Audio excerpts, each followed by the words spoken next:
La chronique bourse, la quotidienne Zone Bourse, Anthony Bondin.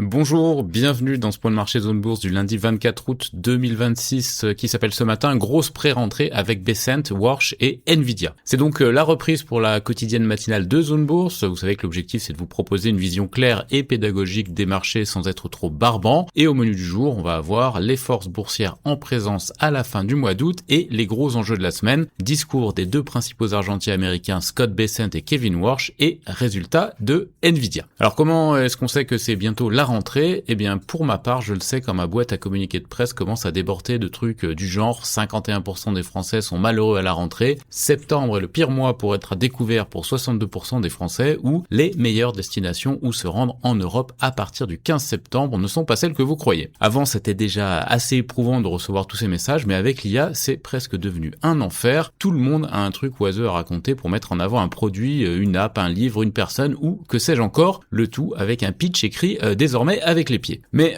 comme je n'ai rien à vendre et aucun sondage rigolo sous le coude, je vais me contenter ce matin de vous faire une sorte de résumé de reprise ou une piqûre de rappel si vos vacances sont déjà loin derrière vous. L'élément principal, c'est que les marchés actions ont poursuivi leur ascension cet été, même si c'est un petit peu plus poussif depuis la mi-août. Dans la colonne des éléments porteurs, eh bien, on a toujours les investissements énormes autour de l'IA et aussi une relative bonne tenue des performances économiques des grandes nations, et on a, comme d'habitude, l'incorrigible optimisme des investisseurs. Du côté des facteurs baissiers, alors on retrouve tout ce qui existait déjà avant votre départ en vacances, tensions inflationnistes, conflits irano-américains qui s'éternisent et interrogations sur le retour sur investissement de l'IA et plus généralement sur l'impact sociétal de cette technologie de rupture. On va ajouter deux points de tension un petit peu nouveaux qui sont revenus en tout cas sur le devant de la scène récemment et qui sont les conséquences des facteurs que je viens de citer. On a d'abord la hausse du coût de la dette et l'accroissement des déficits, notamment aux États-Unis, et aussi le retour de la problématique des droits de douane après l'échec d'une négociation emblématique entre le Canada et les États-Unis. Maintenant que le décor est planté, je dois ajouter que cette semaine du 24 août pourrait basculer dès ce soir. En effet, le secrétaire américain au Trésor Scott Bessent doit prononcer une allocution très attendue et un petit peu fourre-tout, il faut bien le dire. Il est censé y être question du conflit en Iran et des tensions sur le marché obligataire américain. Alors il existe quand même un lien entre les deux, le climat inflationniste favorisé par le conflit au Moyen-Orient contribue à maintenir les taux US à haut niveau et à renchérir le coût de la dette fédérale, mais Bessent aura bien deux sujets à aborder. Alors il a préparé le terrain concernant la géopolitique en publiant dimanche une tribune dans le Financial Times. Le secrétaire US au Trésor prévient que l'Iran va subir un jour J économique. Après avoir échoué à faire plier militairement Téhéran, les États-Unis ont donc prévu d'exercer une pression économique inédite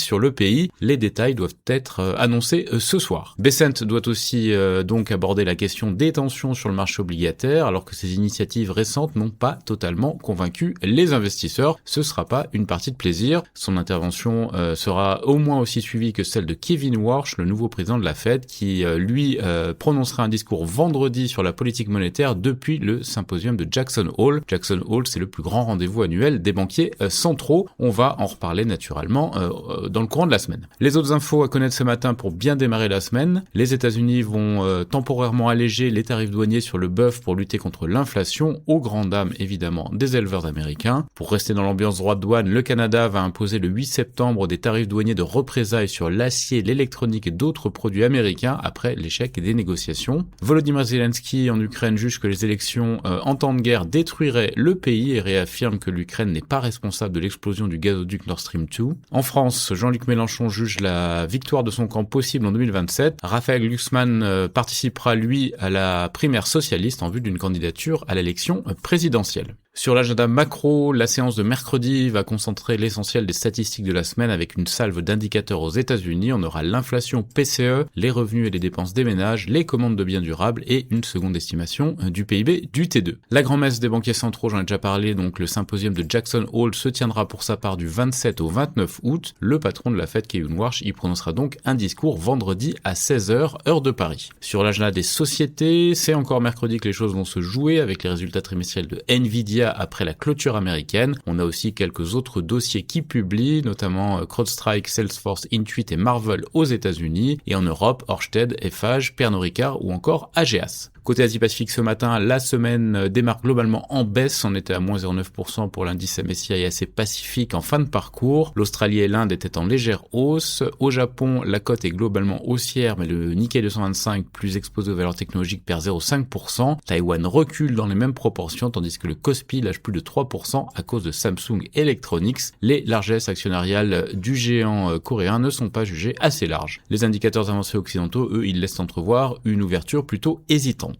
On switch sur l'actu des sociétés maintenant. En France, il ne se passe à peu près rien. On a quand même BNP Paribas qui poursuit sa procédure d'appel après une décision de première instance dans le litige soudanais. J'ajoute quand même que Hugging Face, qui n'est pas coté mais qui est quand même une entreprise française, explore une mise en vente sur la base d'une valorisation de 13 milliards de dollars selon Business Insider. Côté Europe, la situation de Volkswagen est plus que critique, admet son PDG. Le président de la Commerzbank appelle à réviser les règles de rachat en Allemagne après l'offre d'Unicredit. Le groupe italien Eni table sur une centrale à fusion en Europe d'ici le début des années 2040 selon le FT. Partners Group a vendu sa participation dans Gongcha. Banca Generali a pris acte de l'offre non sollicitée de la Banca Monte dei Paschi. Banco Santander a achevé un programme de rachat d'actions de 5 milliards d'euros et un juge a restreint la portée de la plainte de Ben & Jerry's accusant Unilever d'entraver son militantisme social. En Amérique du Nord, Nvidia envisage d'investir dans Perplexity sur la base d'une valorisation de plus de 30 milliards de dollars selon The Information. Nvidia toujours, dont les clients auraient été informés de hausses de prix supérieures à 15% sur les produits IA, ça c'est une info de Bloomberg. Selon le FT, Shell suscite l'intérêt d'Exxon et d'autres prétendants pour ses actifs chimiques aux États-Unis qui sont évalués à 8 milliards de dollars. Anthropic pourrait lever de son côté plus de 50 milliards de dollars en bourse lors de son IPO, ça dépasserait le record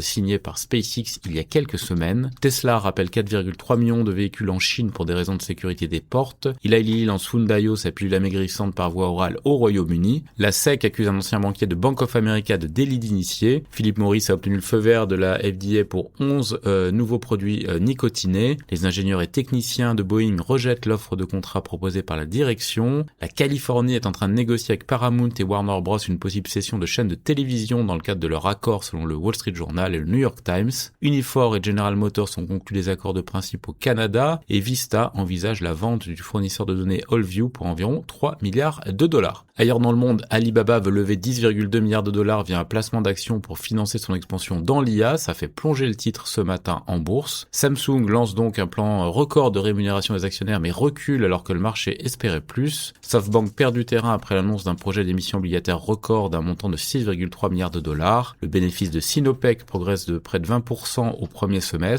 Et Shein place des titres dans la fourchette 47,60 à 49,50 dollars hongkongais dans le cadre de son IPO. C'est terminé pour ce point de marché. Je vous souhaite une très bonne journée à toutes et à tous.